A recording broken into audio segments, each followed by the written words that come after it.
ദോഹയിൽ നിന്നും രാവിലെ 8:35 ഇൻഡിഗോയുടെ 6C-1324 വിമാനം പുറപ്പെടേണ്ടിയിരുന്നത്. പുലർച്ചെ 5 മണിയോടെ യാത്രക്കാർ വിമാനത്താവളത്തിലെത്തി. എന്നാൽ വിമാനം പുറപ്പെടാൻ വൈകുമെന്നായിരുന്നു ആദ്യമുള്ള അറിയിപ്പ്. 1 മണിക്കൂറിന് ശേഷം അന്വേഷിച്ചപ്പോൾ വീണ്ടും വൈകുമെന്ന് ഇൻഡിഗോ ജീവനക്കാർ അറിയിച്ചു. ഇങ്ങനെ പലതവണ വിമാനത്തിന്റെ സമയം മാറ്റി. സ്ത്രീകളും കുട്ടികളും അടക്കമുള്ള യാത്രക്കാരിൽ പലരും വെള്ളവും ഭക്ഷണവും കിട്ടാതെ തളർന്നതോടെ യാത്രക്കാർ ബഹളം വെച്ചു. കൃത്യമായ മറുപടി നൽകാൻ പോലും ഇൻഡിഗോ ജീവനക്കാർ തയ്യാറായില്ലെന്ന് യാത്രക്കാർ പറഞ്ഞു. ഇവിടെ നാളെ കല്യാണത്തിനുള്ള ആൾക്കാരുണ്ട്, ഒരു ഫ്യൂണറലിന് പോകേണ്ട ഒരാളുണ്ട്, കുഞ്ഞുങ്ങളുണ്ട്. എൻ്റെ ഹൗസ് വാമിംഗ് ആണ്. ഹൗസ് വാമിങ്ങിന് പോകാൻ വേണ്ടി നമ്മളിവിടെ എമർജൻസി ലീവ് എടുത്തിട്ട് വന്നിരിക്കുന്നവരുണ്ട്.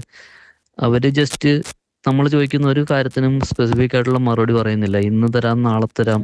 ഉച്ചയോടെയാണ് ഫ്ലൈറ്റ് റദ്ദാക്കിയതായി യാത്രക്കാരെ അറിയിച്ചത്. വിവാഹത്തിലും മരണാനന്തര ചടങ്ങിലും ഗൃഹപ്രവേശനത്തിലുമൊക്കെ പങ്കെടുക്കേണ്ടവർ യാത്രക്കാരിലുണ്ടായിരുന്നു.